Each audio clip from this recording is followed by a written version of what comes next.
Oke, selamat pagi.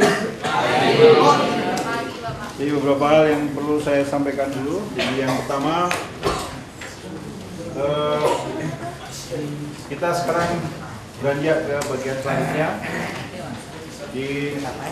Seperti yang saya sampaikan, konsep itu berkembang seperti snowball gitu ya, kalau susah bahasa kitanya konteks dari kita apa ya. Yang konsep kemarin mempengaruhi hari ini, yang sebelumnya mempengaruhi yang kemarin dan seterusnya ya. Jadi jangan sepindah untuk baca, untuk pelajari. Kalau sudah kemarin ada kesukaran, yakinkan, diskusikan dengan teman, tanyakan kepada saya juga gitu ya. Jadi boleh juga email atau apa. Jadi mungkin saya lupa kasihkan nomor email dari saya. Jadi sudah boleh juga email, ada pertanyaan atau apa ke saya.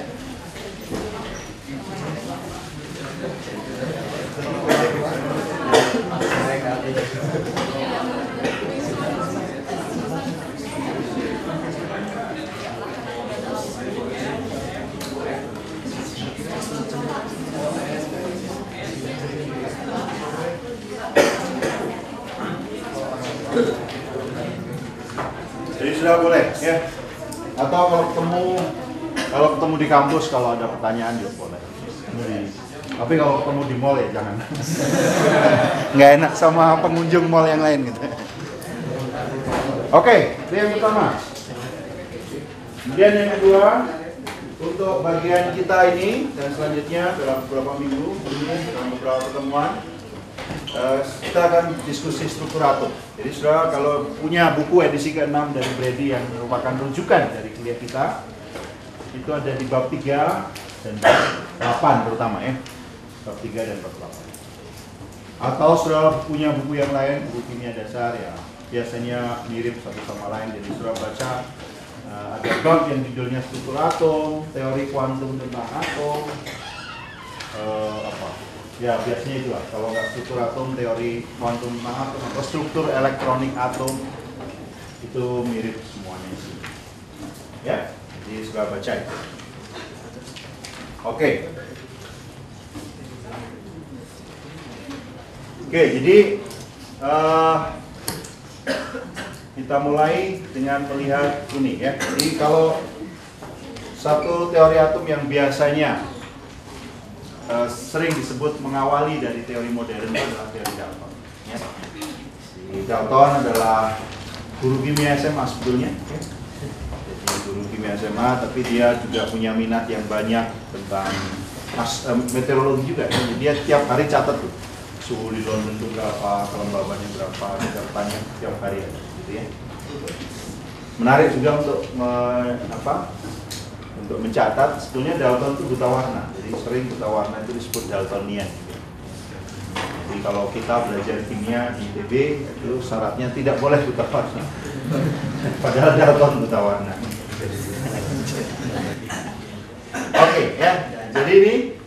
Nah, kalau sekalian lihat Dalton dulu sudah mengenal beberapa unsur, ya kan? Unsur itu menurut Dalton ada beberapa. Simbolnya waktu itu masih begini, ya. Iron misalnya besi, simbolnya I terus dikasih belakang gitu ya. C itu malah tembaga, L timbal dan seterusnya. Angka di sampingnya itu apa kira-kira? Nomor atom, massa apa?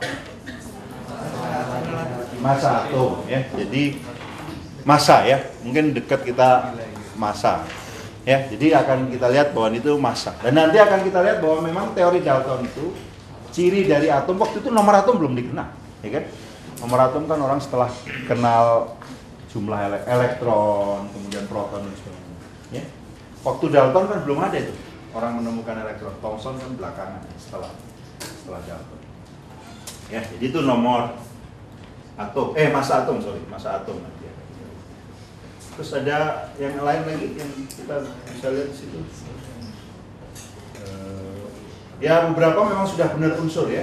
Tapi kalau kita lihat belakangan nanti akan kita lihat misalnya lime. Lime itu kalau sekarang kalsium oksida sebetulnya ya. Atau dia waktu itu nyebut kalsium itu lime.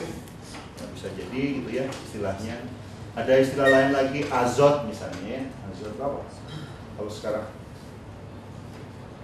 nitrogen ya, nitrogen, azot dan beberapa yang lain ya. Oke. Nah ini yang sering mungkin sudah pernah lihat lah ya, nggak usah dicatat lebih lama lagi, tapi kita belajar apa esensinya ya.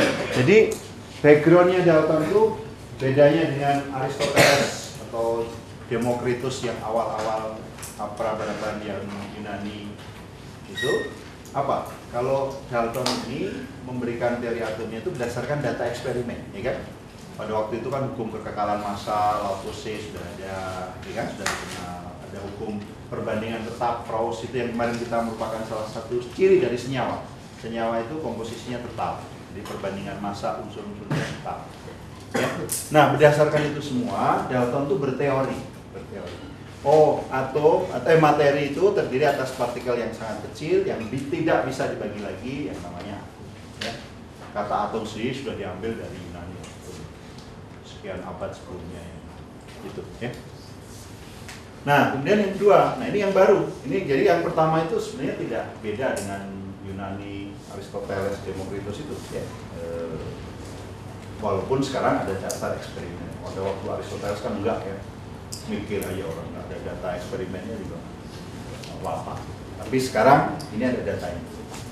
Nah, yang kedua ini yang baru, ya. Atom unsur tertentu itu identik dalam ukuran, massa, dan sifatnya. Jadi sekarang Dalton itu sudah menghubungkan sifat dengan partikel tadi, ya. Sifat atom itu adalah ciri juga dari unsur. Atom-atom dari suatu unsur itu mempunyai sifat tertentu. Jadi ada cirinya, ya kan? Dan atom yang berbeda, beda sifat, beda massa, beda ukuran juga, ya. Kemudian atom tidak dapat dibagi lagi, tidak dapat diciptakan dan lain-lain. Ya, ini juga mirip lah di Yunani Romawi, Yunani yang tadi Aristoteles, Demokritus, teorinya kan begitu juga ya. Hanya sekali lagi ini kesimpulan-kesimpulan yang menjelaskan data-data eksperimen, ya. Teori yang menjelaskan data eksperimen tadi, massa sebelum dan sesudah reaksi sama. Ini bisa dijelaskan kalau zat itu tidak bisa diciptakan, tidak bisa diwujudkan.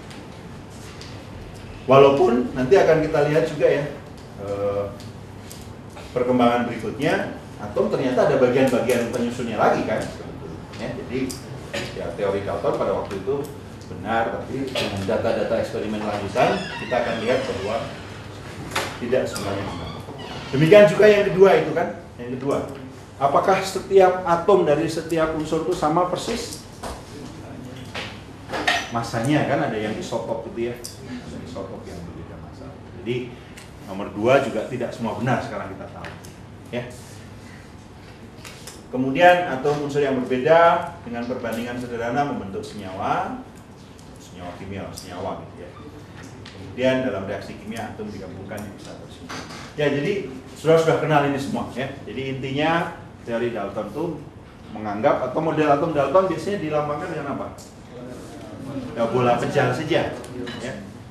Bola pejal saja. Tidak ada struktur dalamnya kan, karena pada waktu itu ya belum dikenal, belum ada orang yang kenal ada elektronnya, ada protonnya, belum kenal. Pada waktu itu baru pengukuran reaksi aja. Unsur ini direaksikan dengan reaksi ini. Jadi semua dari skala makro saja ya. Sekian gram karbon direaksikan dengan sekian gram oksigen menghasilkan senyawa ini. Dari pengamatan skala makro itu Dalton berteori ya. Oh, di partikel terkecilnya yang terjadi adalah seperti ini teorinya. Ya. Nah, tentu saja pengetahuan berkembang. Nah, ini ketika tahun 1869 sebenarnya kemarin kan sudah saya tunjukkan ya, unsur-unsur yang sudah diketahui pada tahun 1869 ketika Mendeleev menyusun tabel periodiknya itu sudah banyak seperti ini. Ya, waktu itu Mendeleev sebetulnya tabelnya tidak seperti ini kan. Dia sudah bisa carilah di internet lah, di website tabel yang disusun Mendeleev itu seperti apa. Okay. Ya, Mendeleev sama juga rasanya guru kimia juga ya. Guru kimia, tulis buku, kemudian memperhatikan sifat-sifat unsur yang berulang ya, mempunyai sifat keberulang gitu ya. Mungkin sudah pernah baca sebelum Mendeleev kan ada orang yang namanya Newland ya. Newland itu menghubungkan keteraturan atau keperiodikan sifat unsur itu dengan oktav ya. Oh ini ada kan? Pernah baca kan? Baca seperti itu. Yang pertama diketawain orang, oh ngapain sih kamu tuh menghubungkan kayak gitu dengan musik juga. Tapi belakangan ya memang ada keperiodikan dan ternyata ada angka 8 itu kan periodik. Ya. Kalau kita lihat di periode tertentu memang keberulangannya 8 seperti juga not dalam musik ya. Baik ya, jadi ini. Nah, jadi Mendeleev menyusun itu karena dia itu sedang menyusun buku melihat keteraturan dari sifat-sifat. Okay. Ada juga yang menulis katanya Mendeleev itu ya memang sifat-sifat unsur dan unsur-unsur itu dibuat kartu-kartu kecil, gitu ya. Kartu-kartu kecil, tulis unsurnya, sifat-sifatnya. Terus karena nggak tahu mungkin dari rumah ke tempat kerjanya itu dia jauh naik kereta gitu, jadi sambil jalan itu sering daripada membuang kosan itu dia susun kartunya ya.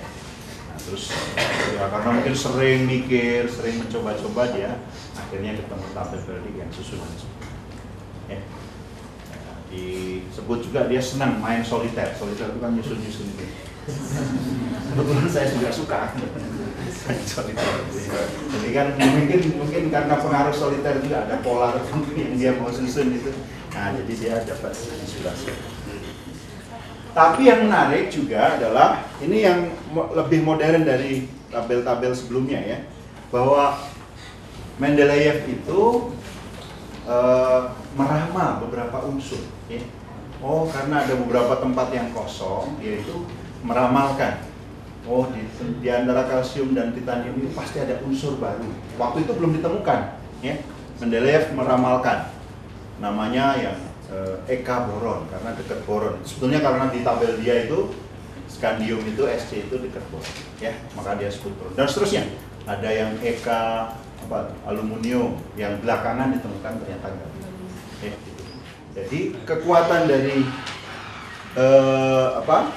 Mendeleev itu tidak hanya menyusun tabelnya, tapi dia juga dengan tabel yang dia susun, dengan pola yang dia lihat itu, dia meramalkan.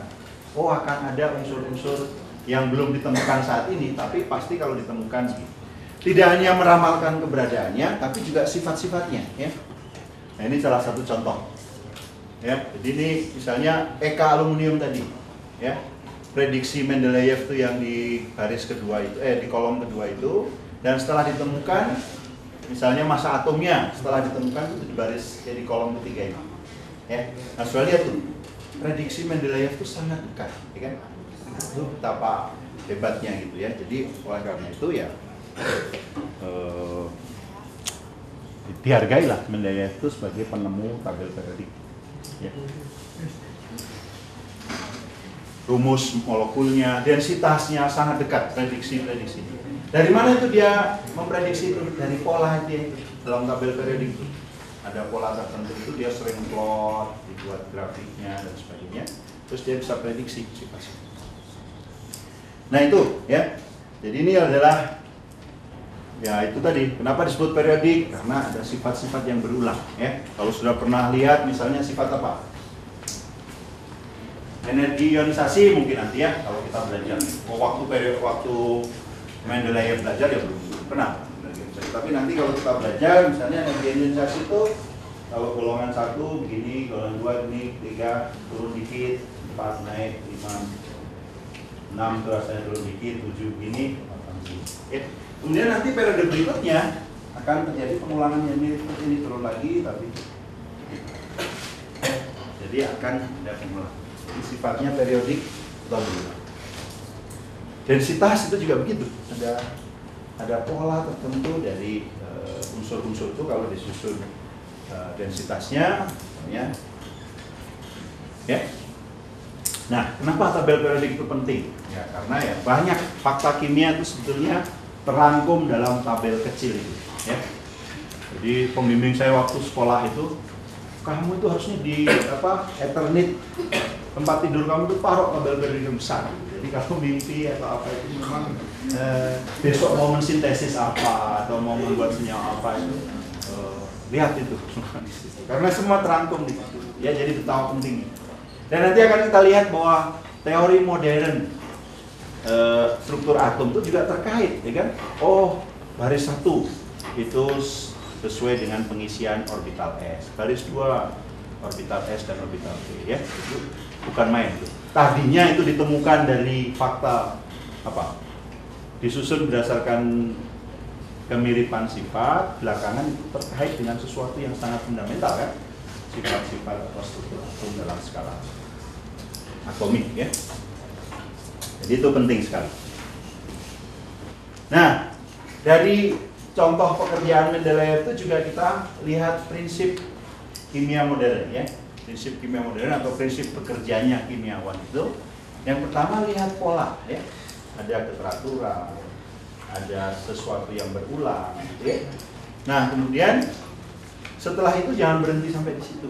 Kita harus mengembangkan satu model yang bisa menjelaskan pengamatan. Nah, model atau teori yang bisa menjelaskan pengamatan itu biasanya juga bisa memprediksi. Kayak tadi Mendeleev buat tabel, terus dia bisa prediksi nih, ada unsur-unsur tertentu nih, ada kekosongan-kosongan di tabelnya. Saya bisa prediksi ini pasti ada unsur itu, ya. Jadi bisa memproduksi. Dan prediksi tadi bisa diuji dengan percobaan. Ketika ditemukan unsurnya, dicek benar nggak? Oh, ternyata cocok. Ya. Ada pertanyaan sampai sini? Bentar. Oke, ya, sambil jalan aja kalau. Nah,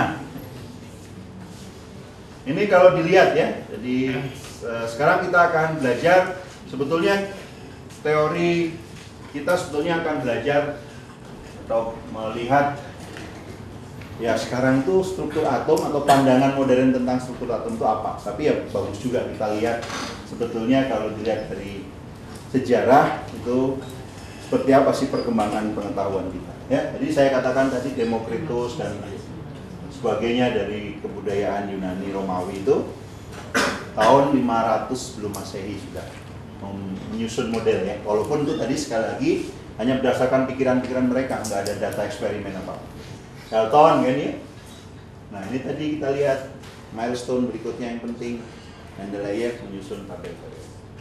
Nah, nanti akan kita lihat yang berikutnya Thomson, ya. Thomson sudah pernah baca kan, sudah. Thomson menemukan elektron, terus berhasil juga menentukan perbandingan massa dan muatan elektron, ya.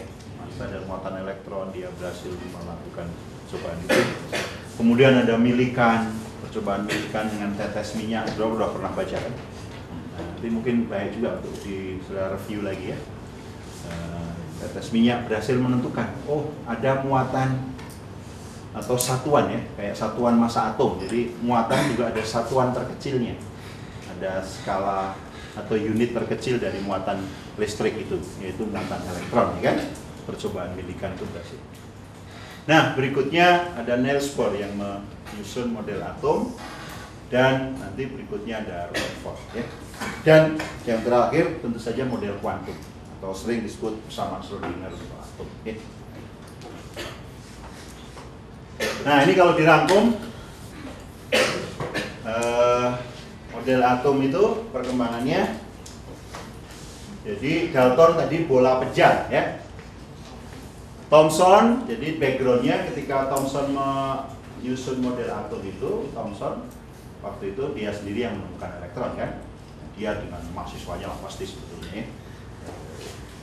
Dan dia menyusun model yang sering disebut roti kismis, ya. Nah, ini sebenarnya juga sangat terkait dengan budaya. Kita jarang makan roti kismis misalnya. Mungkin yang lebih dekat kita itu ya semangka yang ada bijinya, misalnya. Jadi kalau semangka besarnya itu adalah muatan positifnya, biji-biji yang hitam-hitamnya itu tersebar kemana-mana itu adalah elektronnya. Ya mungkin nanti jadi saudara jangan terus bilang, wah biji di semangka itu kan sekian banyak elektronnya itu, atom apa itu. Namanya juga model, cuman itu. Kan juga kismis juga di roti juga bisa banyak gitu. Atau barangkali jambu biji gitu kan juga bisa, boleh. Ya, jadi model yang dekat. Nah, kemudian belakangan ada Rutherford ya. Rutherford backgroundnya apa? Percobaan siapa? Rutherford itu ketika menyusun model atom.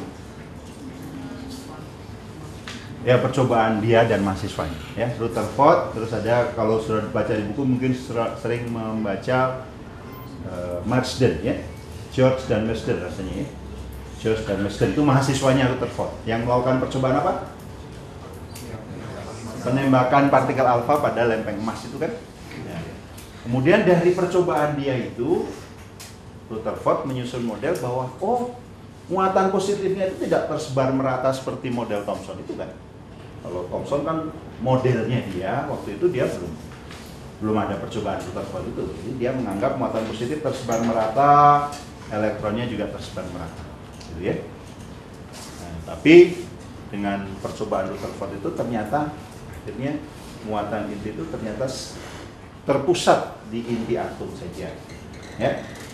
Muatan inti itu kecil sekali tapi muatannya positif semua di sana dan masanya itu terkonsentrasi di sana semua juga. Masanya terkonsentrasi. Ya, dan semua itu sekali lagi model-model itu berdasarkan data percobaan ya, ada data percobaannya aja, tidak mau ngasih model terus tanpa ada data percobaan. Nah, kemudian berikutnya ada model Bohr kan, sudah pernah kenal juga. Nanti akan kita detail lah beberapa itu ya. Akan kita detailkan mungkin mulai dari Bohr sampai model kuantum itu nanti kita akan detail. Bohr itu berdasarkan, mungkin saya tunjukkan aja berikutnya ya. Jadi itu tadi ya. Kalau model Thomson itu ada percobaan Thomson yang menentukan elektron, menentukan perbandingan massa dan muatan elektron. Susunlah, Thomson menyusun model Thomson. Kemudian Rutherford berdasarkan percobaan Rutherford dengan mahasiswanya itu dia menyusun model atom Rutherford. Ya. Kemudian Bohr itu sebetulnya diilhami oleh percobaan spektrum atom ya. Nanti akan kita lihat dari percobaan spektrum atom itu Bohr menyusun model atom Bohr. Ya. Intinya apa? Kalau model atom Bohr itu elektron itu dianggap mengorbit ya. Orbitnya berbentuk seperti lingkaran ya, berbentuk seperti lingkaran. Selama elektron itu mengorbit di orbitnya, dia stasioner istilahnya ya. Tidak melepas atau menangkap energi atau melepas energi. Tapi kalau dia pindah orbit, maka dia menyerap energi. Kalau pindah ke atas atau kalau turun ke bawah orbitnya melepas energi. Jadi prinsipnya begitu kan. Justru nggak harus tepat seperti sama mengungkapannya seperti ungkapan dulu Bohr nulis modelnya, tapi esensinya apa? Hal yang pentingnya apa? Ya. Nah, terus kalau yang modern apa bedanya dengan Bohr? Yang modern itu belakangan diketahui, nanti kita akan lihat detailnya, bahwa kalau partikel itu dalam skala atomik seperti elektron, itu hukum-hukum Newton tidak berlaku, ya. Hukum-hukum Newton tidak bisa berlaku tuh. Lintasannya tertentu seperti ini, nggak ada itu kalau partikel sebesar elektron. Ya, maka pada awal abad ke-20 tahun 1900-an itu ditemukan fisika baru yang namanya fisika kuantum. Ya. Jadi hukum-hukum Newton tidak berlaku ya, ketika partikel itu dalam skala atom. Nah, penerapan hukum-hukum baru itu atau fisika baru atau fisika kuantum dalam skala elektron tadi melahirkan model atom kuantum ya. Jadi elektron itu tidak jelas lagi orbitnya sebetulnya. Tidak jelas berkeliling di sekitar inti pada jari-jari sekian. Nggak bisa kita bilang seperti itu. Yang kita bisa bilang kalau dalam kuantum itu adalah probabilitas ya, atau kebolehjadian kalau dalam bahasa ya. Oleh karena itu tidak boleh kita bilang orbit lagi. Makanya supaya masih ada hubungannya dengan kata-kata orbit sebelumnya disebut orbital. Orbital itu bukan ini lintasannya pada jari-jari tertentu, tapi boleh jadi lintasannya atau kebolehjadian atau kemungkinan terbesar lintasannya masih sebetulnya kemungkinan terbesarnya itu sama dengan jari-jari Bohr tadi. Ya.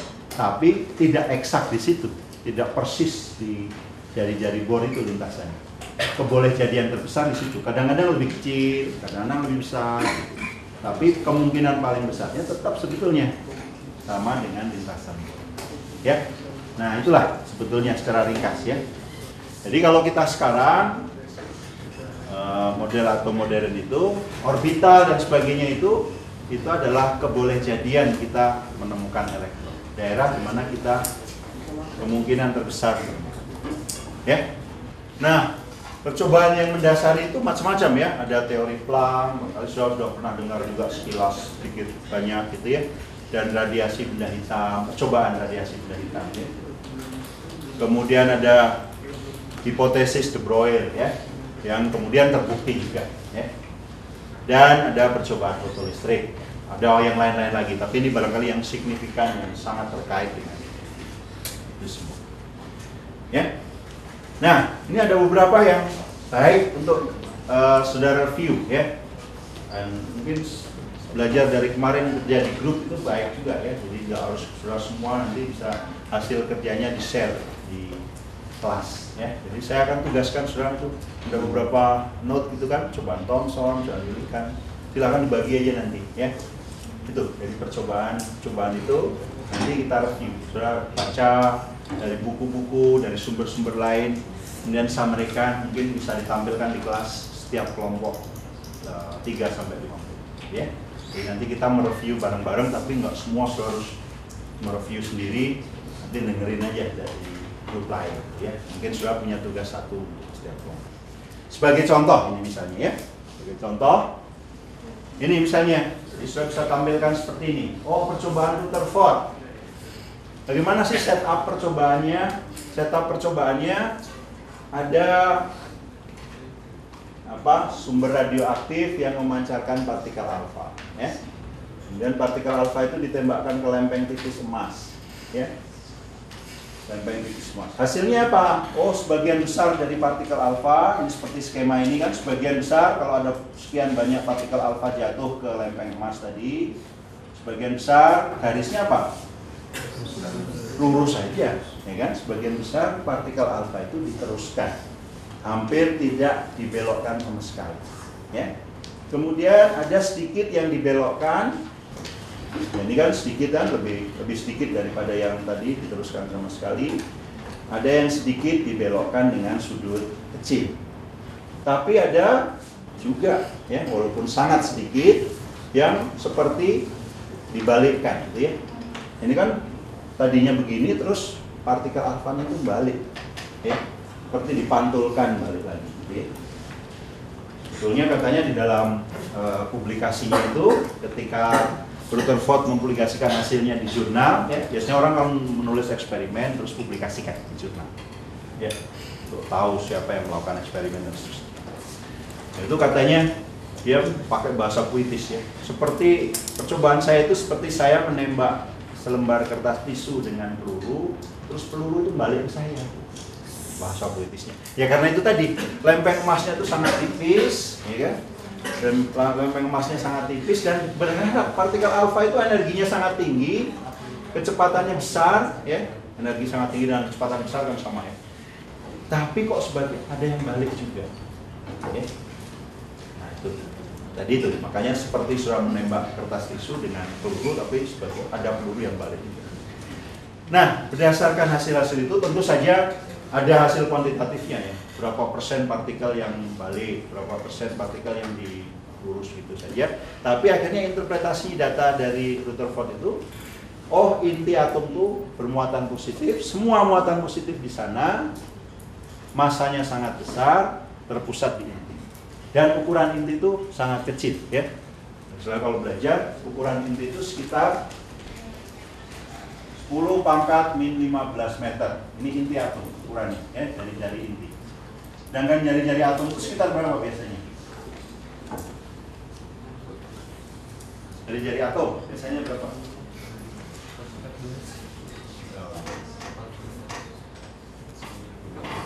Ya sudah mungkin bilang, wah masa belajar kimia ngapal? Ya penting, kadang-kadang beberapa hal itu seperti yang saya sebut kemarin ya, hafal hal-hal yang sangat penting itu baik gitu ya. Kayak hafal nomor telepon pacar itu kan penting gitu. Jadi setiap kali gampang. Walaupun sekarang bisa di save ya. Nah, ya jadi sekitar angstrom kan? Angstrom itu berapa? 10. Ya. Ya, terus orang kadang-kadang untuk menghayati skala yang tidak biasa itu kan kita tidak hidup di dalam skala itu. Biasanya orang suka melakukan perbesaran ya supaya kita bisa menghayati, bisa melihat skalanya seperti apa sih sebetulnya. Jadi biasanya orang suka perbesar. Kalau katakanlah ini saya perbesar sebesar kelereng, dari atom itu sebesar kelereng itu biasanya berapa? Mungkin kelereng itu 1 cm itu jari-jarinya sekelereng? Ya oke lah 1 cm, jadi 10⁻² meter gitu ya. Maka jari-jari atomnya berapa harusnya? Andaikan inti atom itu sebesar kelereng, jari-jari atomnya jadi sebesar apa? Pakai cara kimia kemarin, kalau ini sekian mol maka ini kan sama aja, ini kan perbandingan. Ini berapa nih jadinya? 10 pangkat berapa atomnya? 10 pangkat 3. Hah? Gimana cara ngitungnya? Ya kalau ini dikalikan, ini dari kesini dikalikan 10 pangkat berapa? 13. Maka ini juga harus kali, ya kan? Supaya linear perbandingan. Jadi kalau jari-jari inti itu sebesar kelereng atau inti atom itu sebesar kelereng, berapa besar atomnya? 1 kilo jari-jari. Ya. Gitu. Jadi sudah lihat betapa atom itu ruang kosong gitu ya. Karena inti yang masif itu, yang massa, sebagian besar massa atom itu ada di sana, kecil sekali. Ya. Terus nanti elektron itu beredar di ruang yang sebesar itu tadi. Kalau intinya sekelereng, 1 kilometer itu jadi ya. Atom. Ruang kosong semua itu, tempat berorbitnya elektron. Atau sekarang orbital namanya ya. Elektron berpeluang ada di situ dengan peluangnya. Ya, jadi ini salah satu contoh. Jadi saudara harus menunjukkan tadi kan semua dari inti teori-teori modern itu atau hal-hal modern dalam teori atom itu semua berbasis percobaan. Jadi tugas nanti kelompok saudara itu selama 3 sampai 5 menit masing-masing kelompok tunjukkan ya untuk masing-masing percobaan tadi. Apa cara percobaannya dilakukan, kemudian apa hasilnya, kemudian interpretasinya itu apa, ya, seperti saya contohkan tadi, jelas? Nanti jadi supaya kita mereview lagi beberapa percobaan penting yang menuntun kita pada berbagai macam teori atom itu, tapi kita mereviewnya dengan cepat ya, karena sudah bagi kelompok kita nanti dengar share dari masing-masing. Ya, bagi sendirilah karena udah besar, masa harus saya yang bagi kelompok. Ya. Boleh kayak kemarin ya, ada 2 grup barangkali karena supaya grupnya tidak terlalu besar, 2 grup yang mengerjakan. Saudara boleh seperti saya ini, 1 slide atau 2-3 slide gitu ya. Boleh juga saudara buat poster atau ada yang mau buat video atau film gitu ya. Tapi durasinya itu tadi 3 sampai 5 menit. Ya. Kreativitas saudara boleh ya. Atau mau berperan di depan gitu, main peran itu terserah saudara ya. Apa sih? Tapi intinya tugasnya itu mereview beberapa percobaan besar ya. Nanti ini boleh nanti saya saya PDF-kan untuk saya share kepada saya supaya nggak harus nyatet apa saja dan baginya gimana ya. Jadi saya. Baik. Ada pertanyaan dulu? Pak. Ya. Atom itu kan terdiri dari neutron, proton, dan elektron. Ya. Misalkan atom emas itu terdiri dari 24 proton, elektron, neutron. Atau emas? Atom emas misalkan. Emas berapa proton? Oh tadi misal ya, nggak tepat. Misal iya. 24. Bisa nggak kita bikin dari atom lain yang memiliki proton, elektron, neutronnya 23 ditambah 1 proton, neutron, elektron jadi emas, Pak? Ada yang pernah dengar? Bisa nggak?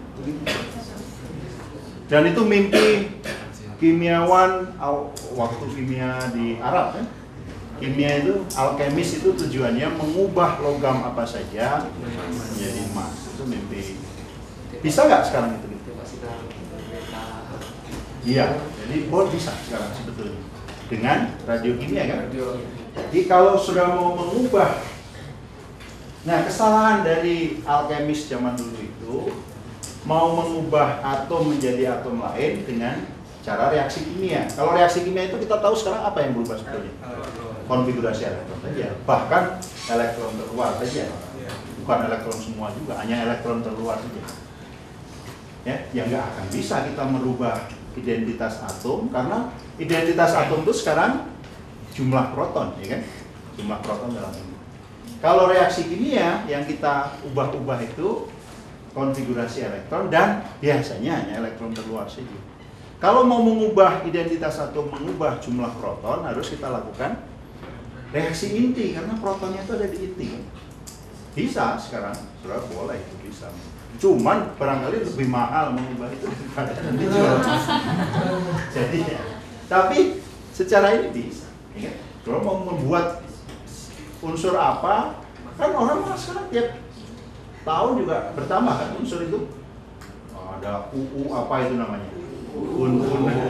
Itu kan karena apa? Karena di lab-lab yang besar itu harus punya lab besar kan, karena reaksi itu yang bisa berlangsung pada energi tinggi. Partikelnya itu kan harus dipercepat pada energi tinggi, tumbuhkan dengan partikel lain, baru bisa terjadi reaksi. Dan kalau unsur-unsur baru yang ditemukan itu, temu misalnya unsurnya dapat umurnya cuma sekian minus 10 pangkat minus sekian detik gitu. Jadi belum sempat dikarakterisasi sifatnya apa, udah melulu lagi. Tapi pernah terdeteksi, udah cukup untuk mengklaim oh saya dapat unsur baru. Ya, jadi bisa sudah bisa mengubah satu unsur gitu.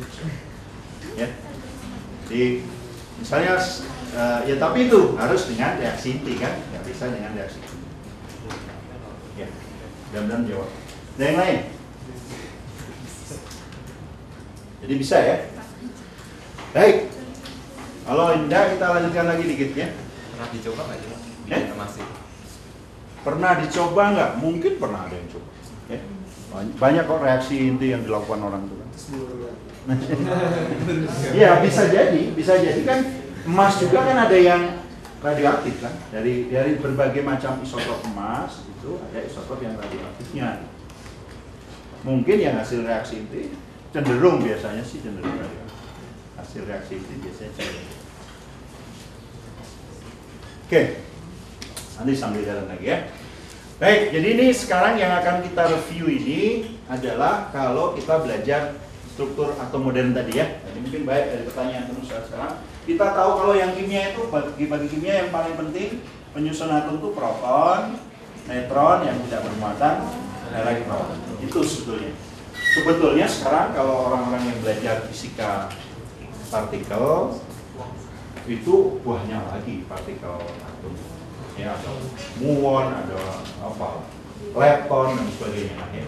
Jadi kalau sudah tertarik di fisika, ada teman-teman kita yang bekerja gitu, ya, bekerja di bagian teoretik, fisika teoretik. Jadi kalau sudah tertarik di situ, bisa nanti kalau apa S1 di fisika. Kalau di kimia nggak ada orang yang bisa begitu ya. Jadi kita nggak ada yang di kimia risetnya tentang partikel-partikel dasar. Karena ya orang kimia ya tertariknya itu proton, neutron, elektron. Dan kita tahu tadi ya di ruang yang sangat kecil itu proton dan neutron ada ya kan, sini ya, proton dan neutron. Kemudian elektron di sekeliling di ruang kosong.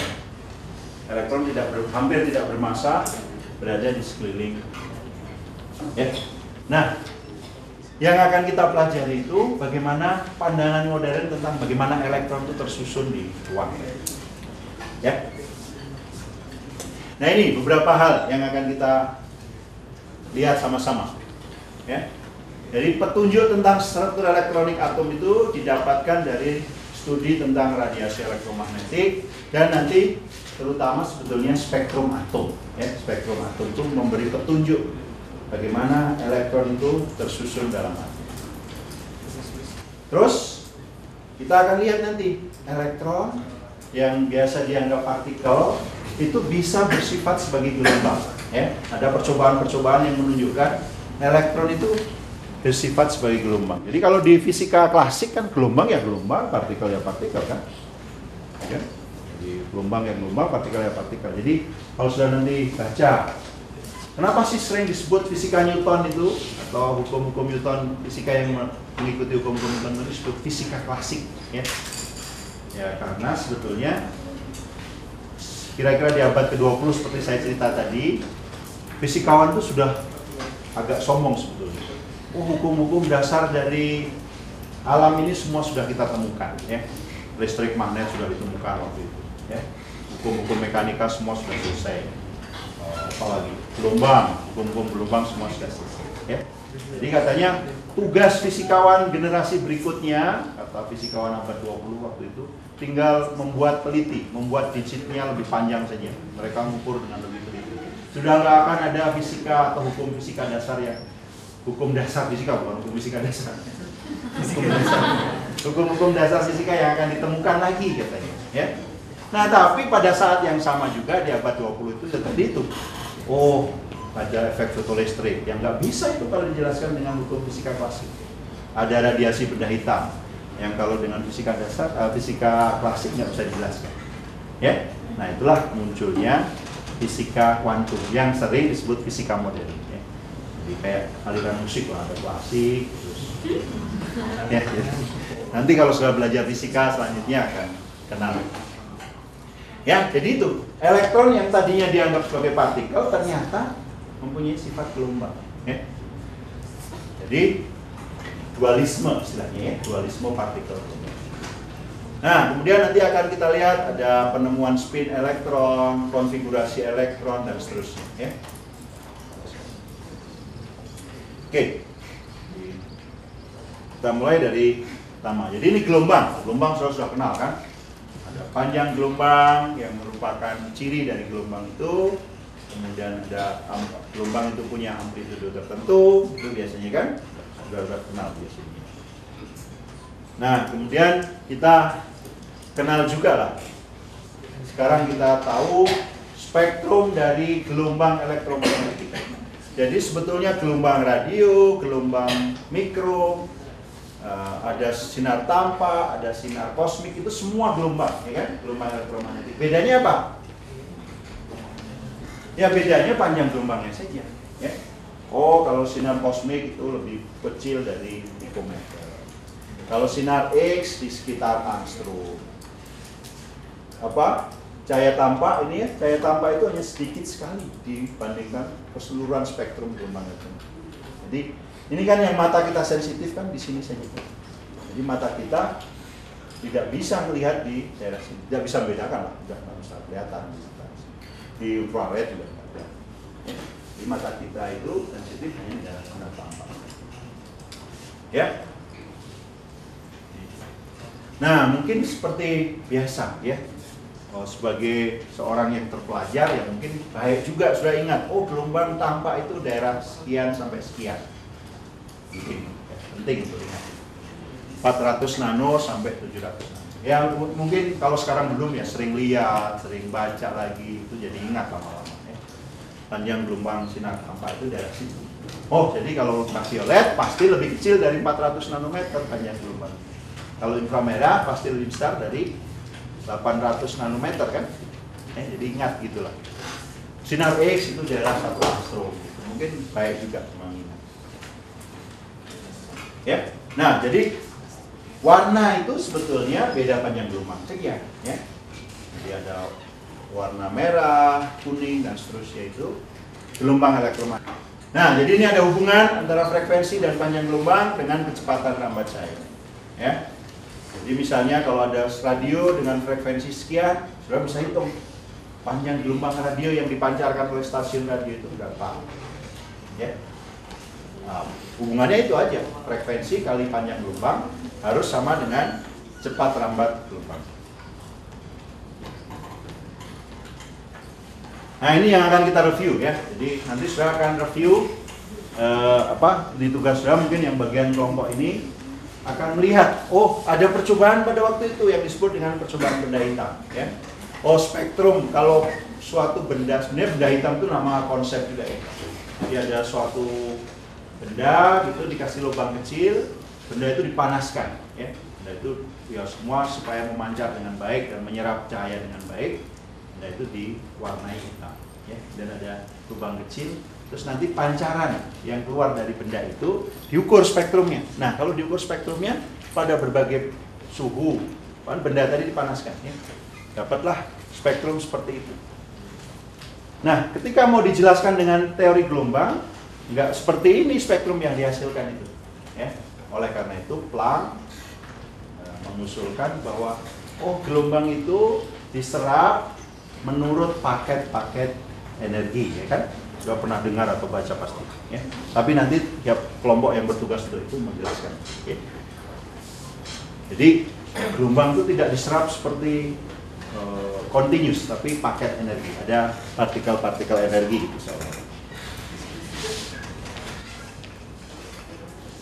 Nah, kemudian efek fotolistrik, percobaan berikutnya. Nanti saya akan menjelaskan singkat, tapi nanti ada yang menjelaskan di minggu depan, ya, masing-masing.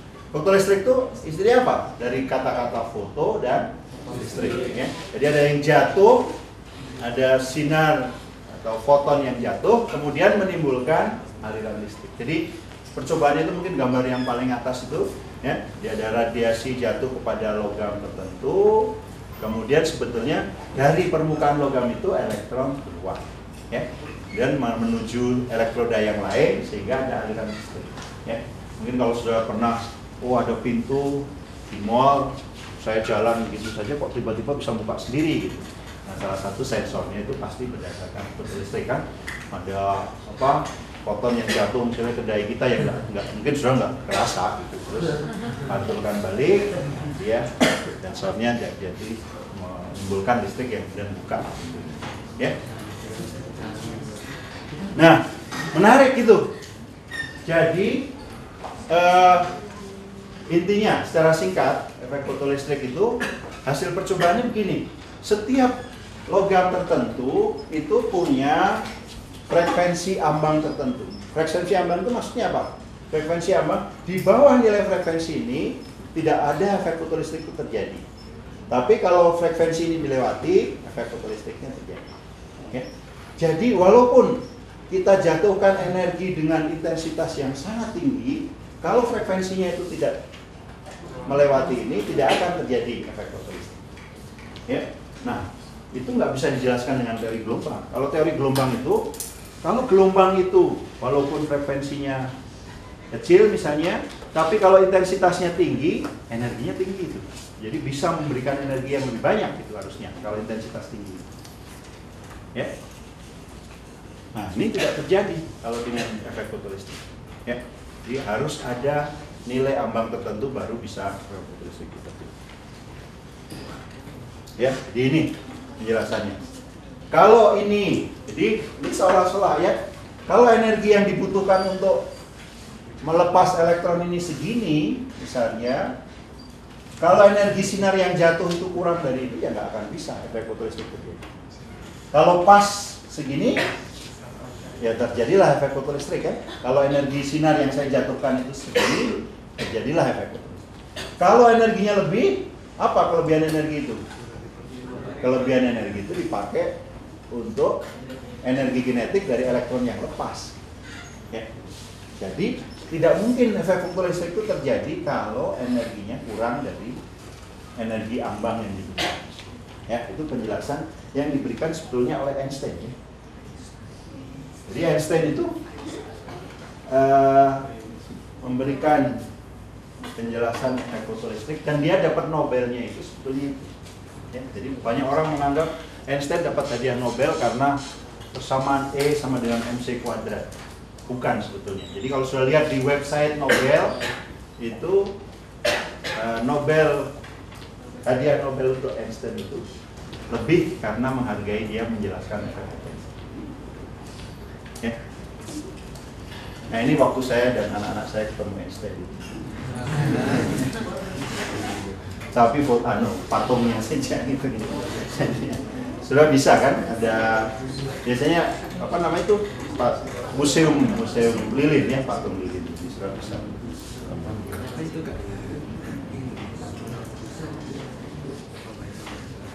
Oke. Nah, jadi kita bisa resumekan sekarang, bisa sampaikan sekarang ya.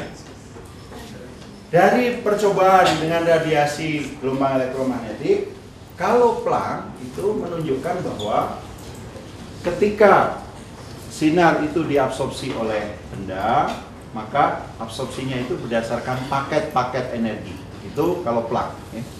Nah, Einstein menunjukkan sebenarnya energi fotonnya itu sendiri sudah dalam paket-paket, tidak hanya dalam penyerapannya, tapi energinya itu sendiri atau fotonnya itu sendiri sudah dalam paket-paket. Ya, itu sesuatu yang penting. Ya.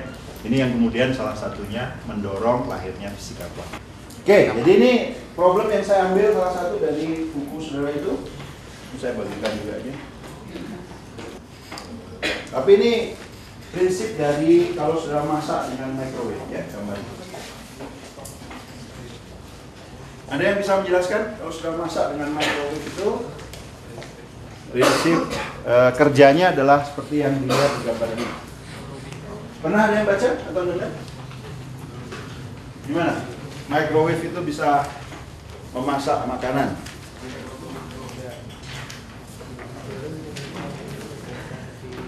Atau dari gambar itu sudah bisa lihat apa?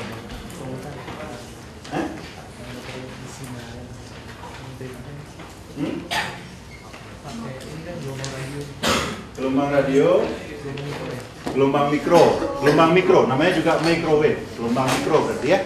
Gelombang mikro dengan gelombang radio bedanya apa tadi? Panjang frekuensinya. Beda frekuensi atau beda panjang gelombang sama saja kan?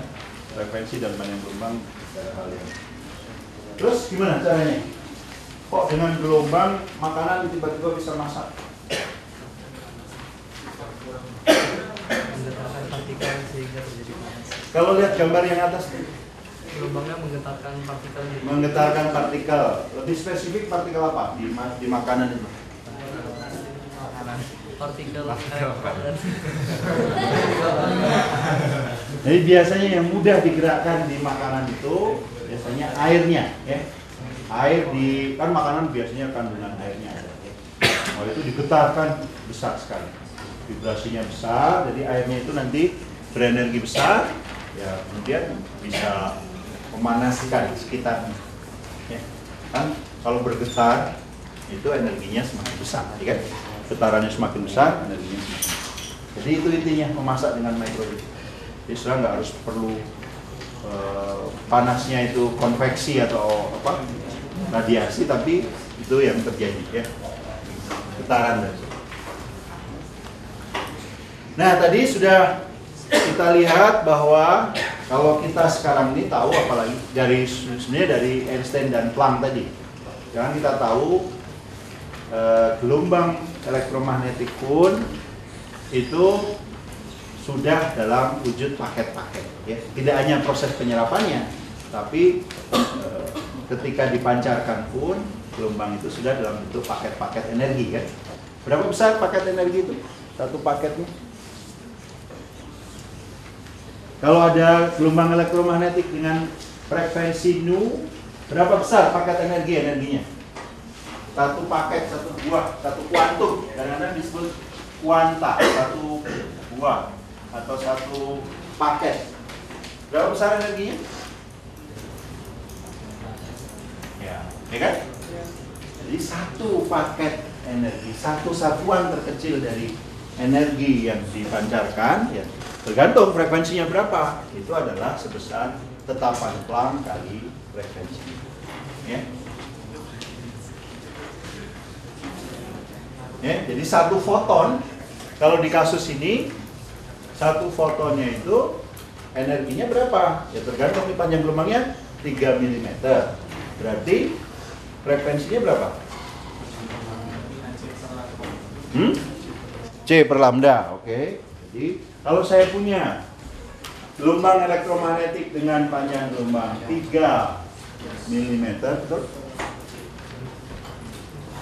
3 mm, maka frekuensi yang saya punya adalah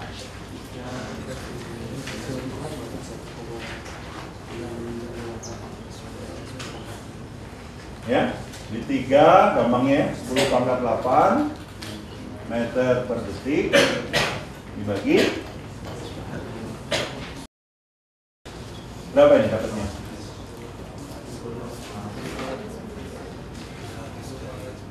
Gitu ya? Ini kan? Berapa energi satu paketnya? Satu buah fotonnya itu energinya berapa? Satu buah foton itu energinya tetapan pelan kan 6,6 ya. 10 pangkat minus 34 joule per detik, iya kan? Joule per detik bukan joule per mol kan? Kali loh kok jadi per detik gimana? Joule detik ya berarti ya? Joule detik ya. Per detik. Ya, sudah dapat. Satu foton itu energinya berarti 2, 3 ya. Nah, sekarang sudah ditanya berapa banyak foton yang harus diperlukan, yang diperlukan untuk supaya 1 gram air itu naik suhunya 1 derajat Celcius. Masih ingat berapa untuk menaikkan suhu 1 derajat 1 gram air itu energi yang diperlukan berapa? Hah? Energi yang diperlukan untuk menaikkan suhu 1 gram air sebesar 1 derajat Celcius, besarnya berapa?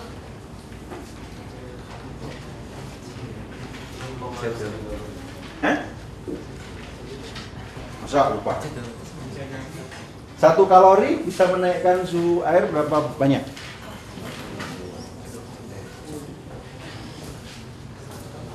Ya kalor jenis air kan sudah perlu tahu kalor jenis air itu berapa kan? Satu apa? 1 gram per Satu apa kalor jenis air? 1 kilogram. Coba nggak apa-apa. Coba 1 kilogram apa?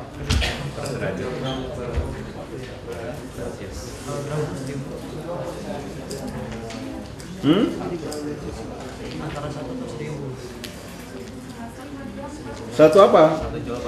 1 joule per apa? Per derajat Celcius. 1 joule atau 1 gram? 1 kalori. Ya, kalor jenis itu berapa kalori yang diperlukan untuk menaikkan 1 gram zat 1 derajat Celcius. Jadi satuannya mestinya kalori atau joule per gram derajat Celcius. Jadi ini mirip dengan ini, nah. Energi yang diperlukan untuk menaikkan 1 gram air sebesar 1 derajat Celcius itu berapa?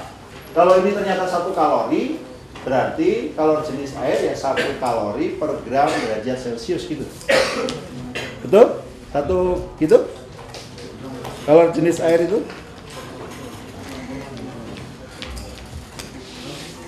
Iya kan? Jadi 1 kalori. Iya kan? Ya nggak? Masih ingat nggak? Sama dengan berapa joule? 4,2. Ya kan? Nah, kalau sudah perlu sekian joule, satu buah foton dari itu tadi gelombang mikro itu energinya segitu, perlu berapa buah foton sudah untuk menaikkan 1 gram air itu 1 derajat Celcius. Gimana caranya menghitung? Berapa buah foton yang sudah perlukan? Iya, berarti jumlah foton yang dibutuhkan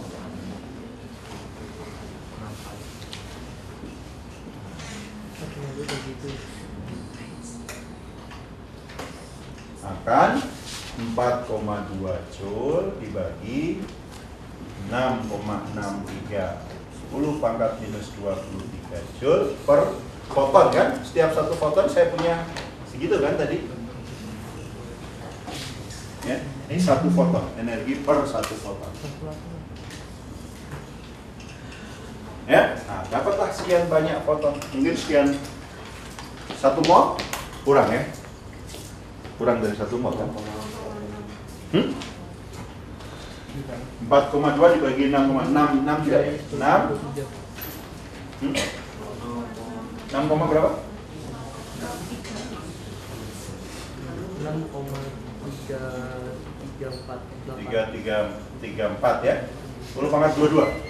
Iya, kali 10 pangkat 22. Ya, jadi sekitar 0,1 mol ya? Sekitar, betul? Karena kalau 1 mol kan 6,2 kali 10 pangkat 23 kan?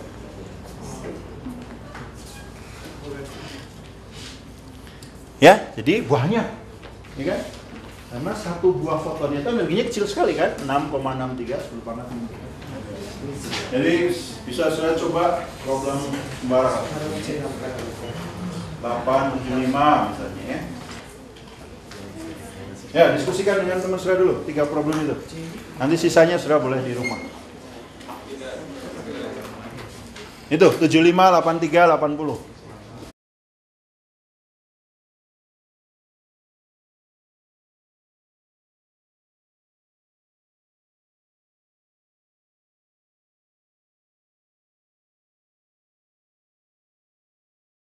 Baik, ya, coba kita lihat sama-sama. Yang ini betul? Hah? 3 kali 10 pangkat 8 dibagi panjang gelombangnya, jadi dapat sekian S. Betul? Ini sekarang mencari panjang gelombang. Panjang gelombang adalah panjang E. Kecepatan dibagi dengan frekuensi. Ini kalau ini dikira tanda tak terhingga kan? Tanda terhingga. Ya kalau susah ya udahlah F. Gampang nulisnya gini.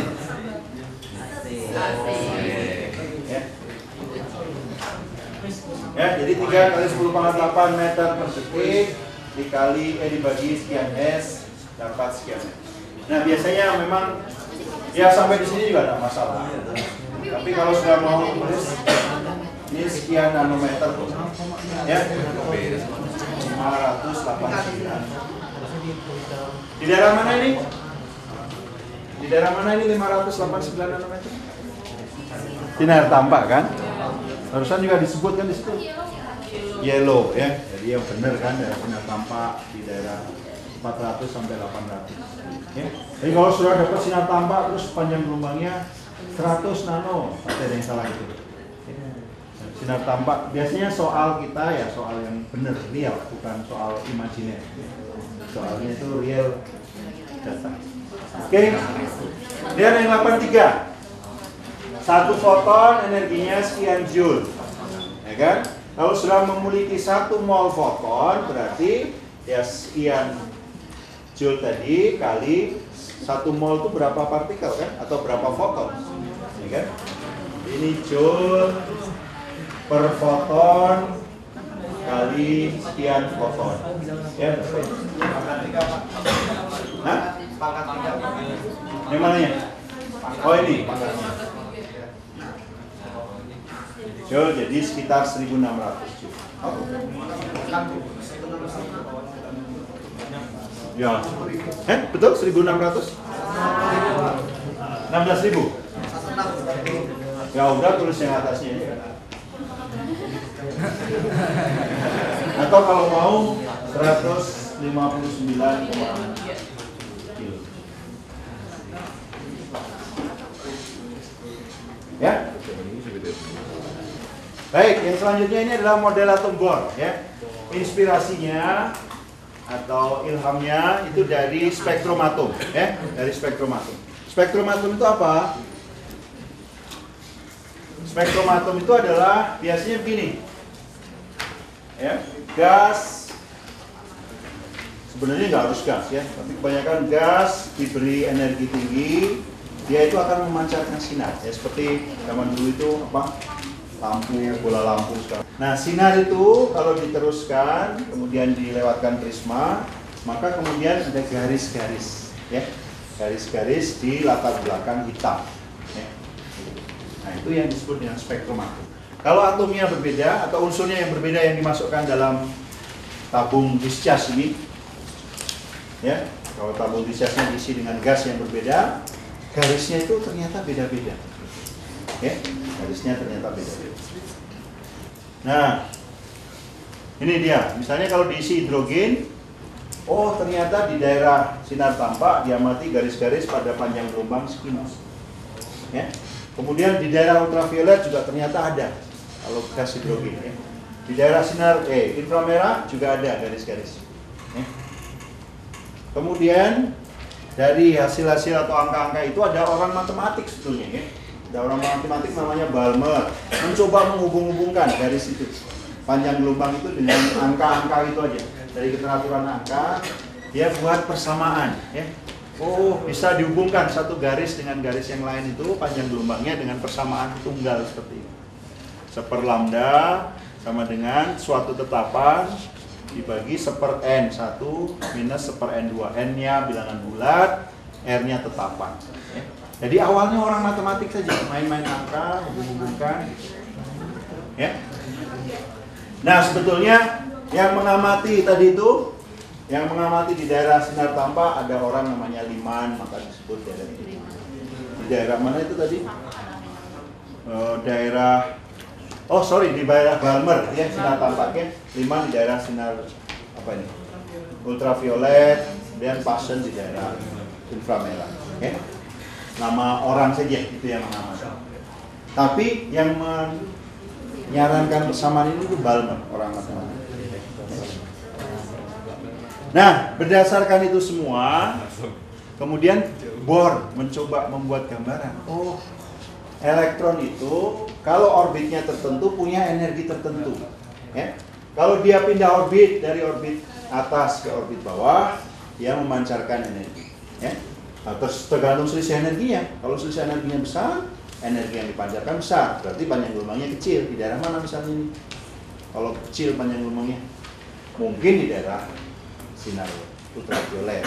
Kalau selisih energinya kecil, berarti panjang gelombangnya besar atau kecil?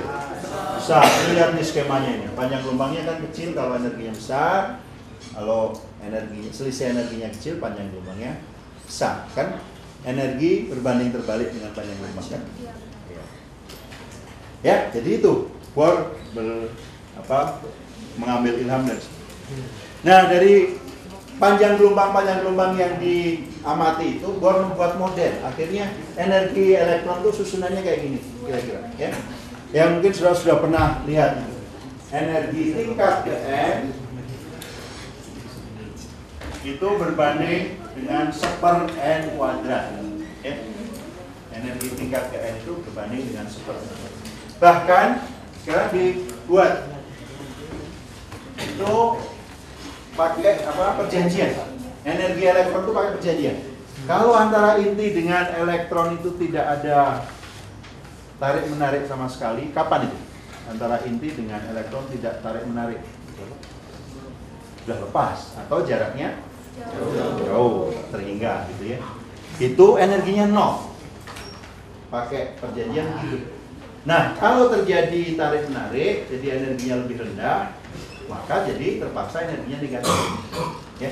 Jadi energi elektron itu sebanding dengan minus seper N kuadrat. Ya, jadi sudah lihat itu energi pada jarak tak terhingga atau N tak terhingga itu nol. Semakin ke bawah semakin negatif. Ya. Kenapa begini nih? Ya karena seper N kuadrat. Kalau ini misalnya Kalau ini misalnya 10, yang ini berapa?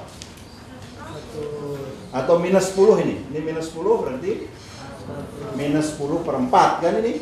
2,5, minus 2,5. Yang ini berapa? Kalau seper N kuadrat, minus seper N kuadrat. Kalau ini N1 sama dengan minus 10.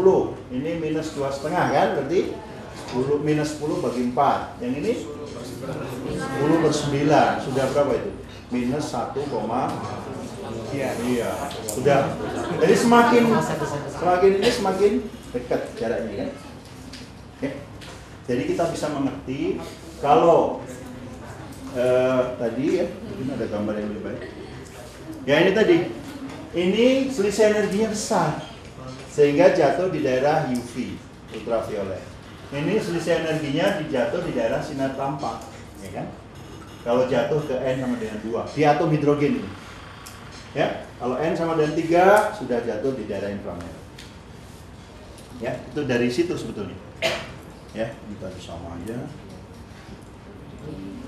Ya, jadi dari sini kuantifikasi. Makna kuantifikasi itu apa? Yang tadi itu. Makna kuantifikasi itu dalam model Bohr, ya, energi elektron dalam atom itu tidak continuous, tidak boleh punya, tidak kemudian nilainya sembarang. Kan kalau sudah kemarin belajar gerak peluru, peluru itu boleh punya energi, ya tergantung kecepatannya, berapa saja boleh, ya. Dari 0 sampai tak terhingga boleh energi. Tapi kalau energi elektron dalam atom tadi hanya boleh di nilai-nilai tertentu saja. Itu yang maknanya kuantifikasi. Ya. Energi elektron dalam atom hidrogen itu adalah minus H kali tetapan Rydberg tadi, atau seperempat minus seperempat tadi. Nggak boleh ini, di antara ini dengan ini ada nilai berapa? Banyak sekali nilai yang lain. Misalnya berapa? Minus 1/2 gitu. Nggak boleh. Elektron itu punya energi yang di luar energi tertentu ini. Nah, itu namanya kuantifikasi. Kuantum. Ya. Makanya disebut fisika kuantum karena semuanya tadi. Energi cahaya sendiri sudah dalam bentuk kuantum. Menyerapnya atom atau molekul itu ternyata juga per kuantumnya. Kenapa? Karena energi elektron dalam atom sendiri sudah terkuantifikasi. Nggak boleh punya energi sembarang. Ya.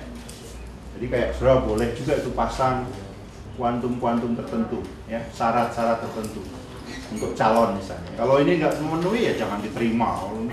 Kalau sudah semua orang diterima ya berarti nggak punya kuantum, gitu. nggak punya threshold, ya, semuanya di. Ada lamaran langsung terima semua, nggak ada kuantumnya. Ya. Jadi kalau ini atom itu punya, ya, ada nilai tertentu yang beda. Ada pertanyaan sampai sini? Ya, jadi kita lihat hari ini bahwa tadi energi yang dipancarkan oleh gelombang elektromagnetik apa saja itu sebetulnya energinya per paket, ya, ada paket-paketnya. Dan ternyata penyerapan, proses penyerapan pun begitu juga. Karena apa? Karena elektron di dalam atom sendiri energinya juga terpaket-paket, terkuantifikasi. Nggak sembarang energi dia pun. Hanya nilai-nilai tertentu saja yang diizinkan. Oke, ya? Kita akan lanjutkan nanti. Jadi tugas sudah tadi yang saya sebut tadi dibagi saja. Nanti ya kelompok aja. Terus Kamis depan, ya. Jadi sudah presentasi. Berapa orang? Ya yang kayak kemarin aja 4, 5. Kalau terlalu banyak jadi nggak kerja nih. Baik ya?